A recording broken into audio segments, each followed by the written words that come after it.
नमस्कार जय जगन्नाथ शुभ सकाळ। आज हूँ 12 जुलाई शनिवार। आसतु आज दिन मुख्य खबर पर नजर पकाइबा। वीडियो भल लगे वीडियो को लाइक कर चैनल को सब्सक्राइब करदेवे। आसला प्रथम खबर 4 दिन पर आज गड़ब घरोई बस। ओडिशा बस मालिक संघर बड़ निष्पत्ति। पुरी में चली घरोई बस मालिक संघर बैठक। यह बैठक पर सब घरोई बस चलने नहीं सूचना देले राज्य घरोई बस मालिक संघ। आज राज्य में गड़ब समस्त घरोई बस। 4 दिन हम ड्राइवर संघर आंदोलन जो राज्य में चलु ना बस। काली घरोई मालिक संघ यह समस्या पर एक बैठक करते। जो बैठक में निष्पत्ति होती कि आज राज्य में समस्त घरोई बस चलो। बस गड़िले सुरक्षा देवा सरकार को कहुई। तेणु सरकार जोगाई देवे सुरक्षा। परवर्ती खबर भारत और रूस मध्य बंधुता को नहीं अमेरिका बे क्षुब्ध। दुई बड़ अमेरिकीय नेता लिंडसे ग्राहाम रिपब्लिकान एवं रिचार्ड ब्लुमेल मिलित भाव एक बिल आगत करछन्ति जो रूस रु तेल और यूरेनियम किणुथिबा देशगुड़िक अधिक टिकस लागू करने विषय आलोचना कर विशेषकर भारत और चीन अंतर्भुक्त जो मैंने रूस रु 70% शक्ति उत्पाद किणती। यह बिल को सांक्टोनिलिंग रूसिया एक्ट ऑफ 2025 नाम दि जाए। बिल अनुଯାयी जदि कौन देश रूस रु तेल गैस किंबा यूरेनियम किणती तेबे सही देश अमेरिका को आसुथिबा सामग्री उपरे 500% टारिफ बा टिकस लागू करा जिवो।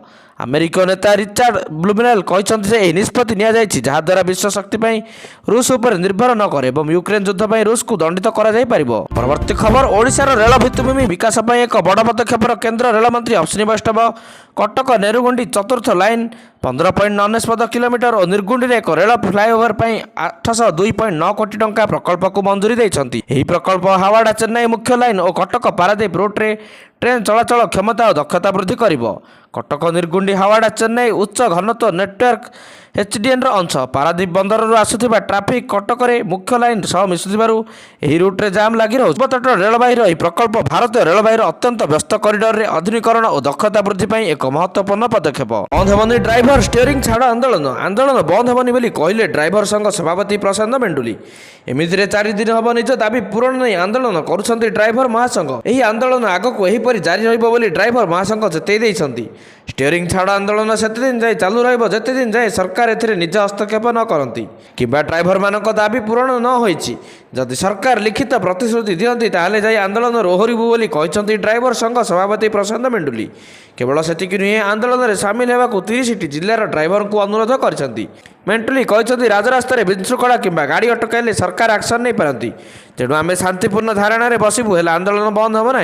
परवर्ती खबर भारतीय रेलवे यात्री सुविधा एक नुआ डिजिटाल पदक्षेप ग्रहण करें। ट्रेन यात्रा समय कौन असुविधा कि समस्या यात्री मैंने व्हाट्सएप चैटबॉट माध्यम सीधा सड़क अभियोग दाखल करेंगे। यही सेवा जुलाई 2025 रु परीक्षामूलक भाव आरंभ हो शीघ्र यह सारा देश में लागू हम। रेलवे पक्षर जारी कर व्हाट्सएप नंबर रे यात्री मैंने अभियोग दाखल करेंगे। यही नंबर को सेव कर व्हाट्सएप रे हाय कि नमस्कार टाइप कर मेसेज पठाइले एक ऑटोमेटिक रिप्लाई आसो। यापर यात्री मैंने निम्नलिखित विकल्प गुड़िक मध्य अभियोग प्रकार में बाछिपारे। परवर्ती खबर होटेल एवं रेस्टोरेंट मालिक माने आंदोलन को 14 जुलाई राज्यव्यापी धर्मघट चलो बोली इंडियन होटेल एवं रेस्टोरेंट एसोसिएशन घोषणा। समग्र महाराष्ट्र में परमिट रूम एवं बार संपूर्ण बंद रहिबो। शिल्प संगठन गुड़िक अभियोग कर सरकार संप्रति मद उपर भाट द्विगुणित कर जहाँ होटेल एवं बार शिल्प उपर आर्थिक बोझ बहुगुण वृद्धि करिछि। यह व्यतीत लाइसेंस फी रे 15% वृद्धि एवं उत्पाद शुल्क 60% वृद्धि शिल्प को हलचल करिछि।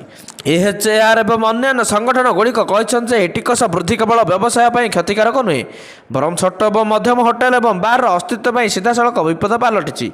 यही संकट द्वारा हजार हजार चाकरी एवं लक्ष लक्ष परिवार जीविका प्रभावित हो पारे। परवर्ती खबर एकादश और द्वादश श्रेणी सिलेबस रे स्वाधीनता पर स्वर्णिम भारत पढ़ा जाउछि। यार 2टी भाग मध्य रही किंतु वर्तमान 5 लाख नुआ बही को रद्द कर निष्पत्ति शिक्षा मंत्री नहीं। सुबेर शिक्षा मंत्री मदन दिलवार अभियोग आनी बही कांग्रेस और नेहरू गांधी परिवार प्रशंसा करा जायछि। बीजेपी नेता माने प्रधानमंत्री मोदी जनसंघ और अन्य संगठन को सामान्य वर्णना करा जायछि। एही बही रे द्वितीय भाग में पूर्वतन प्रधानमंत्री इंदिरा गांधी और राजीव गांधी फोटो कभर उपर रही। एही बहीर भितर भाग में कांग्रेस 15 जन नेता को मुख्य भाव वर्णना करा जायछि। सेहीपरि बाबा साहेब आम्बेडकर शास्त्री और सरदार पटेल भली जातीय नेता को अणदेखा कर कारण शिक्षा मंत्री 5 लाख बही को रद्द कर। परवर्ती खबर ओडिशा रे ड्राइवर महासंघर स्टीयरिंग छाड़ आंदोलन प्रसंग। यह आंदोलन में राजनैतिक मुद्दा पलटि। ओडिशा गस्तर आसिथिबा कांग्रेस नेता राहुल गांधी ड्राइवर को आंदोलन प्रसंग उठाई। केवल सेतिकि नुहे ड्राइवर मानक समस्त दाबी को सरकार पूरण करंतु बोली राहुल कहते। ड्राइवर आंदोलन प्रसंग उठाई सरकार को राहुल को टार्गेट। ड्राइवर संघ उपर चाप पका जाइथिले कहले राहुल। केवल सेतिकि ଏତିକି ନୁହେଁ, କଂଗ୍ରେସର ସମାବେଶ ଥିଲା, ତେଣୁ ସମାବେଶକୁ ଭଣ୍ଡୁର କରିବାକୁ ଉଦ୍ୟମ କରାଯାଇଥିଲା। ହେଲେ ଡ୍ରାଇଭର ସଂଘ ସେମାନଙ୍କ କଥା ଶୁଣିଲେ ନାହିଁ। ଗୋଟିଏ ଦିନ ପାଇଁ କେବଳ କଂଗ୍ରେସର ସମାବେଶ ପାଇଁ ଆନ୍ଦୋଳନକୁ ସ୍ଥଗିତ ରଖିଲେ। ତେଣୁ ଡ୍ରାଇଭର ମହାସଂଘକୁ ହୃଦୟରୁ ଧନ୍ୟବାଦ ଜଣାଉଛୁ। ସରକାର ଡ୍ରାଇଭରଙ୍କ ଦାବି ପୂରଣ କରିବା ଉଚିତ। ପରବର୍ତ୍ତୀ ଖବର, ଭାରତର ଜାତୀୟ ସୁରକ୍ଷା ପରାମର୍ଶଦାତା ଏନ୍ଏସ୍ଏ ଅଜିତ ଡୋଭାଲ ଅପରେସନ୍ ସିନ୍ଦୁର ସମ୍ପର୍କରେ ଏକ ବୃହତ ବଡ଼ ବୟାନ ଦେଇଛନ୍ତି। ଏନ୍ଏସ୍ଏ ଡୋଭାଲ କହିଛନ୍ତି ଯେ ଅପରେସନ୍ ସିନ୍ଦୁର ସମୟରେ ଭାରତର କୌଣସି କ୍ଷୟକ୍ଷତି ହୋଇନାହିଁ। ଡୋଭାଲ କହିଛନ୍ତି ଯେ ବିଦେଶୀ ଗଣମାଧ୍ୟମ ଜାଣିଶୁଣି ମିଥ୍ୟା ଖବର ପ୍ରସାରଣ କରିଛି ଏବଂ ଭାରତର କ୍ଷତିର ଗୋଟିଏ ପରେ ଗୋଟିଏ ଫଟୋ କାହା ପାଖରେ ନାହିଁ। ଏନ୍ଏସ୍ଏ ଅଜିତ ଡୋଭାଲ 3 ମାଡ୍ରାସରେ 62ତମ ସମାବର୍ତ୍ତନ କାର୍ଯ୍ୟକ୍ରମରେ ଯୋଗଦେଇ ଏହି କଥା କହିଛନ୍ତି। ଅଜିତ ଡୋଭାଲ କାର୍ଯ୍ୟକ୍ରମରେ ଭାଷଣ ଦେବା ସମୟରେ କହିଥିଲେ, ଆମକୁ ଆମର ସ୍ୱଦେଶୀ ପ୍ରଯୁକ୍ତି ବିଦ୍ୟା ବିକଶିତ କରିବାକୁ ପଡ଼ିବ। ଏଠାରେ ସିନ୍ଦୁରର କଥା କୁହାଯାଉଥିଲା। ଏଥିରେ କେତେ ସ୍ୱଦେଶୀ ସାମଗ୍ରୀ ଥିଲା ତାହା ପାଇଁ ଆମେ ଗର୍ବିତ। ଆମେ ପାକିସ୍ତାନର 9ଟି ଆତଙ୍କବାଦୀ ଆଡ୍ଡାକୁ ଟାର୍ଗେଟ୍ କରିବାକୁ ନିଷ୍ପତ୍ତି ନେଇଥିଲୁ। ଏଗୁଡ଼ିକ ସୀମାନ୍ତ ଅଞ୍ଚଳରେ ନଥିଲା। ଆମେ କୌଣସି ଟାର୍ଗେଟ୍ ହାତଛଡ଼ା କରିନଥିଲୁ। ଏହା ବ୍ୟତୀତ ଆମେ ଅନ୍ୟ କୌଣସି ସ୍ଥାନକୁ ଟାର୍ଗେଟ୍ କରିନଥିଲୁ। ପରବର୍ତ୍ତୀ ଖବର, ସାୱନ ମାସର ପ୍ରଥମ ଦିନରେ କେନ୍ଦ୍ର ସରକାରୀ ସାର୍ବଜନୀନ କ୍ଷେତ୍ର ଉଦ୍ୟୋଗ PSUରେ କାର୍ଯ୍ୟ କରୁଥିବା କର୍ମଚାରୀଙ୍କ ପାଇଁ ଏକ ବଡ଼ ଖୁସି ଖବର ଆସିଛି। କେନ୍ଦ୍ର ସରକାର ଏହି କର୍ମଚାରୀଙ୍କ ମହଙ୍ଗା ଭତ୍ତା ଡିଏରେ ଜବରଦସ୍ତ ବୃଦ୍ଧି ଘୋଷଣା କରିଛନ୍ତି। ଏବେ ମହଙ୍ଗା ଭତ୍ତା 758.3%କୁ ବୃଦ୍ଧି ପାଇଛି, ଯାହା ଲକ୍ଷାଧିକ କର୍ମଚାରୀଙ୍କୁ ସିଧାସଳଖ ଉପକୃତ କରିବ। ଏହି ବୃଦ୍ଧି ଏକ ସମୟରେ ଆସିଛି ଯେତେବେଳେ ମୁଦ୍ରାସ୍ଫୀତି ଲଗାତାର ବୃଦ୍ଧି ପାଇଛି। ଜଣେ ଡେପୁଟି ସେକ୍ରେଟାରୀ ସ୍ତରରେ ଅଧିକାରୀ ଏହି ବୃଦ୍ଧି ସମ୍ପର୍କରେ ସୂଚନା ଦେଇଛନ୍ତି। ଡେପୁଟି ସେକ୍ରେଟାରୀ ଡକ୍ଟର PK ସିହ୍ନାଙ୍କ ଅନୁଯାୟୀ କେନ୍ଦ୍ରୀୟ ସାର୍ବଜନୀନ କ୍ଷେତ୍ର ଉଦ୍ୟୋଗ 1987 ଏବଂ 1992 IDA ବେତନମାନ ଅନୁଯାୟୀ କାର୍ଯ୍ୟ କରୁଥିବା ବୋର୍ଡ ସ୍ତରର ନିମ୍ନ ଅଧିକାରୀ ଏବଂ ପର୍ଯ୍ୟବେକ୍ଷକମାନଙ୍କ ପାଇଁ ଏହି ମହଙ୍ଗା ଭତ୍ତା ବୃଦ୍ଧି କରାଯାଇଛି। ସମ୍ପର୍କରେ ସାର୍ବଜନୀନ ଉଦ୍ୟୋଗ ବିଭାଗ DP 9 ଜୁଲାଇ 2025ରେ ଏକ ଆଦେଶ ଜାରି କରିଛି। ଏହି ନୂଆ ଦର 1 ଜୁଲାଇ 2025ରେ ଲାଗୁ ହେବ। ପରବର୍ତ୍ତୀ ଖବର, ଓଡ଼ିଶାରେ ପାଦ ଦେଉ ଦେଉ ବିଜେପି ସରକାର ଉପରେ ବର୍ଷିଲେ କଂଗ୍ରେସ ନେତା ରାହୁଲ ଗାନ୍ଧୀ। ଅନେକ ପ୍ରସଙ୍ଗ ଉଠାଇ ବିଜେପିକୁ ଟାର୍ଗେଟ୍ ଥିଲା। ଆଉ ସବୁଠାରୁ ବଡ଼ ପ୍ରସଙ୍ଗ ଥିଲା ପୁରୀ ରଥଯାତ୍ରା ଅଘଟଣ, ଯାହା ଏବେ ବି ରାଜନୈତିକ ମହଲର ଚର୍ଚ୍ଚାର ବିଷୟ ପାଲଟିଛି। ରଥଯାତ୍ରା ଦିନ ସିଂହଦ୍ୱାର ସମ୍ମୁଖରେ ନନ୍ଦିଘୋଷ ରଥ ଅଟକି ରହିଥିଲା। ତା ପରଦିନ ଶିଳ୍ପପତି ଗୌତମ ଆଦାନୀ ଓ ତାଙ୍କ ପରିବାର ଆସି ରଥ ଟାଣିଥିଲେ। ଏହାକୁ ନିଶାନା କରି ରାହୁଲ କହିଥିଲେ, ଆଦାନୀଙ୍କ ପରିବାର ପାଇଁ ଏଥର ରଥ ଟଣା ବିଳମ୍ବ ହେଲା। ଆଦାନୀଙ୍କ ପାଇଁ ରଥକୁ ରୋକାଗଲା ଆଉ ରଥ ଟଣା ବେଳେ ଏକ ଡ୍ରାମା ହେଲା। ଏଥିରୁ ସ୍ପଷ୍ଟ, ଏହା ଆପଣଙ୍କ ସରକାର ନୁହେଁ, ଏହା ଆଦାନୀଙ୍କ ଭଳି 5ରୁ 6 ଉଦ୍ୟୋଗପତିଙ୍କ ସରକାର। ଏମାନଙ୍କ ଲକ୍ଷ୍ୟ ଆପଣଙ୍କ ଜମି ଜଙ୍ଗଲ ଚୋରି କରିବା। କେବଳ ସେତିକି ନୁହେଁ, ରାହୁଲ ଗାନ୍ଧୀ ଆହୁରି ମଧ୍ୟ କହିଛନ୍ତି, ଆପଣଙ୍କ ଜଙ୍ଗଲ ଜମି ନେଉଛନ୍ତି। ଏମାନେ ହେଲେ କେତେ ଜଣଙ୍କୁ ଚାକିରି ମିଳିଛି। ଓଡ଼ିଶାରେ 40,000ରୁ ଉର୍ଦ୍ଧ୍ୱ ମହିଳା ଗାୟବ ହୋଇଛନ୍ତି। ଏମାନେ କୁଆଡ଼େ ଗଲେ କେହି ଜାଣିନାହାନ୍ତି। ପ୍ରତିଦିନ 15 ମହିଳାଙ୍କୁ ଦୁଷ୍କର୍ମ ହେଉଛି, କିନ୍ତୁ ସରକାରରେ ନୀରବ ଦ୍ରଷ୍ଟା। ମୁଁ ଏହି ସରକାର ବିରୁଦ୍ଧରେ ଲଢ଼ିବାକୁ ଚାହୁଁଛି। ପରବର୍ତ୍ତୀ ଖବର, ମମତା ବାନାର୍ଜୀ 2026ର ବିଧାନସଭା ନିର୍ବାଚନ ପୂର୍ବରୁ ଏକ ବଡ଼ ଘୋଷଣା କରିଛନ୍ତି। ସିଏମ୍ ମମତାଙ୍କ ଏହି ଘୋଷଣା ଖାସ୍ କରି ବ୍ୟବସାୟୀ ଏବଂ ମହିଳାମାନଙ୍କ ପାଇଁ ରହି। ସରକାର ପ୍ରତି ଜିଲ୍ଲାରେ ଗୋଟିଏ ସପିଂ ମଲ୍ କରିବାକୁ ଘୋଷଣା କରିଛନ୍ତି। ଏହା ପାଇଁ ଜମି କେବଳ 1 ଟଙ୍କାରେ ମିଳିବ। ଏଥିପାଇଁ ମଧ୍ୟ ମମତା ସରକାର କିଛି ସର୍ତ୍ତ ରଖିଛନ୍ତି। ମୁଖ୍ୟମନ୍ତ୍ରୀ ଏହି ଘୋଷଣା ଅଲିପୁରରେ ଶିଳ୍ପାନ ଚମଡ଼ା ଏବଂ କୁଟୀର ଶିଳ୍ପକେନ୍ଦ୍ରର ଉଦ୍ଘାଟନ କାର୍ଯ୍ୟକ୍ରମରେ ଏହି ଘୋଷଣା କରିଛନ୍ତି। ମୁଖ୍ୟମନ୍ତ୍ରୀ ମମତା ବାନାର୍ଜୀଙ୍କ ଘୋଷଣା ଅନୁଯାୟୀ କେବଳ 1 ଟଙ୍କାରେ ଏକ ମାଲ ପାଇଁ ଜମି କିଣାଯାଇପାରିବ। ରାଜ୍ୟର ବିକାଶକୁ ଏକ ନୂତନ ଦିଗଦର୍ଶନ ଦେବା ପାଇଁ ସେ ଏହି ଘୋଷଣା କରିଛନ୍ତି। ଆଲିପୁରରେ ଶିଳ୍ପାନ ଚମଡ଼ା ଏବଂ କୁଟୀର ଶିଳ୍ପ କେନ୍ଦ୍ରର ଉଦ୍ଘାଟନ କାର୍ଯ୍ୟକ୍ରମରେ ସେ କହିଥିଲେ, ଆମେ ଜିଲ୍ଲା ମୁଖ୍ୟାଳୟରେ ଏକ ସପିଂ ମଲ୍ ନିର୍ମାଣ କରିବୁ। ଏଥିପାଇଁ ଆମେ 1 ଟଙ୍କାରେ ଜମି ଦେବୁ। ସେ ଆହୁରି ମଧ୍ୟ କହିଥିଲେ, ତୁମେ ଏହାକୁ ଯେପରି ଇଚ୍ଛା ନିର୍ମାଣ କରିପାରିବ, ଯାହା ଇଚ୍ଛା 8 ମହଲା, ଏହା ଆମ ପାଇଁ କୌଣସି ମୂଲ୍ୟ ନାହିଁ। ପ୍ରତି ଖବର, ତେଲେଙ୍ଗାନା ଗୋଷମହଲର ବିଧାୟକ ଟି ରାଜା ସିଂଙ୍କ ଇସ୍ତଫାପତ୍ର ଭାରତୀୟ ଜନତା ପାର୍ଟି ସ୍ୱୀକାର କରିଛି। 30 ଜୁନ୍ 2025ରେ ଏନ୍ ରାମଚନ୍ଦ୍ରପୁର ରାଓଙ୍କୁ ତେଲେଙ୍ଗାନା ବିଜେପି ଅଧ୍ୟକ୍ଷ ଭାବେ ନିଯୁକ୍ତ କରାଯିବା ବିରୁଦ୍ଧରେ ସେ ପାର୍ଟିର ପ୍ରାଥମିକ ସଦସ୍ୟତାରୁ ଇସ୍ତଫା ଦେଇଛନ୍ତି। ସିଂହ ନିଜ ଇସ୍ତଫା ପତ୍ରରେ ପାର୍ଟି ନେତୃତ୍ୱରେ କାର୍ଯ୍ୟକର୍ତ୍ତାମାନଙ୍କୁ ଅଣଦେଖା ଏବଂ ଭୁଲ ନେତୃତ୍ୱ ଚୟନର ଅଭିଯୋଗ ଆଣିଛନ୍ତି। ସେ ରାଜା ଅଧ୍ୟକ୍ଷ ଚୟନକୁ ନେଇ ଦଳରେ ରହିବାକୁ ଇଚ୍ଛା ପ୍ରକାଶ କରିନାହାନ୍ତି। ରାଜା ସିଂ ଟାଇଗର ରାଜା ସିଂ ନାମରେ ପରିଚିତ। ତେଲେଙ୍ଗାନା ଗୋସା ମହଲ ନିର୍ବାଚନ ମଣ୍ଡଳୀରୁ ଲଗାତାର ବିଧାୟକ ଭାବେ ସେ ନିର୍ବାଚିତ ହୋଇଛନ୍ତି।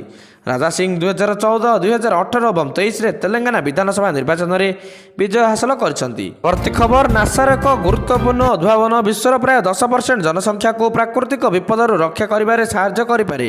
ନାସାର ସ୍ୟାଟେଲାଇଟ୍ ଆଧାରିତ ଚେତାବନୀ ବ୍ୟବସ୍ଥା ଜଙ୍ଗଲ ଆଗକୁ ଆଗୁଆ ଚେତାବନୀ ଦେବା ସହିତ ଅଗ୍ନିକାଣ୍ଡରୁ ଲକ୍ଷାଧିକ ଜୀବନ ବଞ୍ଚାଇବାରେ ସହାୟକ ହେବ। ଏହି ବ୍ୟବସ୍ଥା ବିଶେଷ କରି ଅଗ୍ନିକାଣ୍ଡ ପ୍ରବଣ ଅଞ୍ଚଳରେ ରହୁଥିବା ଲୋକଙ୍କ ପାଇଁ ଏକ ବରଦାନ ସାବ୍ୟସ୍ତ ହେବ। ନାସା ଏବଂ ସ୍ମିଥସୋନିଆନ୍ ଇନଷ୍ଟିଚ୍ୟୁଟ୍ର ଏକ ମିଳିତ ଗବେଷଣାରେ ଜଣାପଡ଼ିଛି ଯେ ଅଗ୍ନିକାଣ୍ଡରୁ ନିର୍ଗତ କାର୍ବନ ଡାଇଅକ୍ସାଇଡ୍ ଏବଂ ଅନ୍ୟାନ୍ୟ ଗ୍ୟାସ୍ ଯୋଗୁଁ ଆଖପାଖ ଅଞ୍ଚଳର ଗଛଗୁଡ଼ିକ ଅଧିକ ସବୁଜ ଏବଂ ଘନ ହୋଇଥାଏ। ଏହି ପରିବର୍ତ୍ତନକୁ ନାସାର ଲ୍ୟାଣ୍ଡସାଟ୍ 8 ଭଳି ସ୍ୟାଟେଲାଇଟ୍ ଏବଂ airborne validation unified experiment land to ocean ଜରିଆରେ ଚିହ୍ନଟ କରାଯାଇପାରୁଛି। ଏହି ସ୍ୟାଟେଲାଇଟ୍ ଡାଟା ଅଗ୍ନିକାଣ୍ଡର ଆଗୁଆ ଚେତାବନୀ ଦେବାରେ ସହାୟକ ହେଉଛି, ଯାହାଦ୍ୱାରା ଲୋକମାନଙ୍କୁ ସୁରକ୍ଷିତ ସ୍ଥାନାନ୍ତର କରାଯାଇପାରିବ ଏବଂ ଅଗ୍ନିକାଣ୍ଡ ଜନିତ କ୍ଷୟକ୍ଷତି ହ୍ରାସ କରାଯାଇପାରିବ।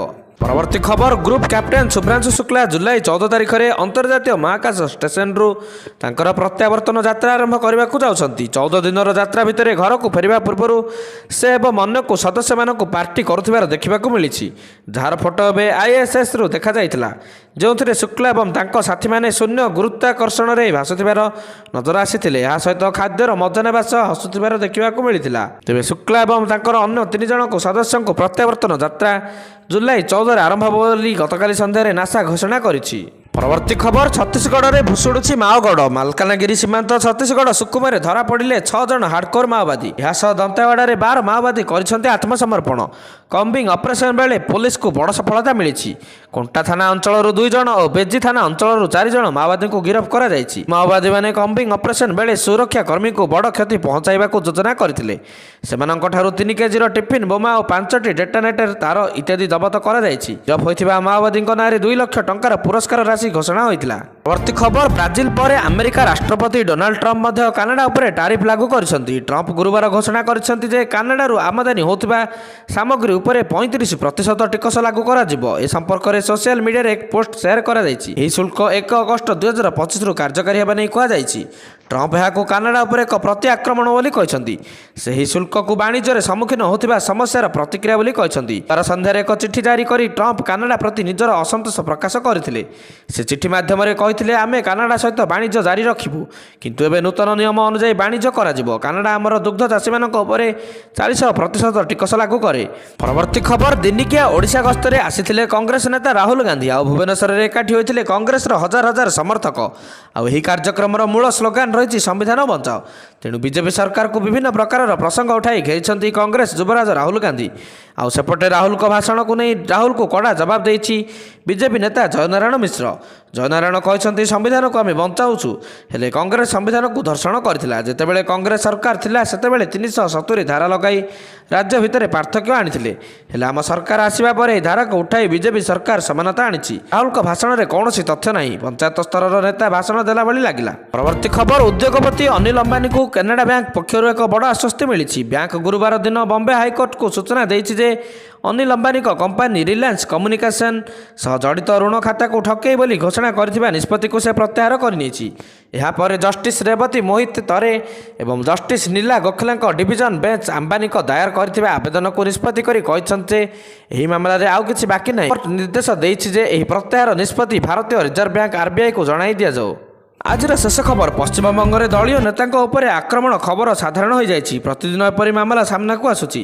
ଗୁରୁବାର ଦିନ ପଶ୍ଚିମବଙ୍ଗର ଦକ୍ଷିଣ 24 ପରଗନା ଜିଲ୍ଲାର ଭାଙ୍ଗର ଅଞ୍ଚଳ ସ୍ଥାନୀୟ ତୃଣମୂଳ କଂଗ୍ରେସ ନେତା ରାଜକ୍ ଖାନଙ୍କୁ ଗୁଳି କରି ହତ୍ୟା କରାଯାଇଛି। ପୋଲିସର କହିବା ଅନୁଯାୟୀ ଆକ୍ରମଣରେ ରାଜକ୍ ଖାନଙ୍କ ଘଟଣାସ୍ଥଳରେ ମୃତ୍ୟୁ ହୋଇଥିଲା। ସୂଚନା ପାଇ ପୋଲିସ ଘଟଣାସ୍ଥଳରେ ପହଞ୍ଚି ମୃତଦେହକୁ ପୋଷ୍ଟମର୍ଟମ ପାଇଁ ପଠାଇଛି।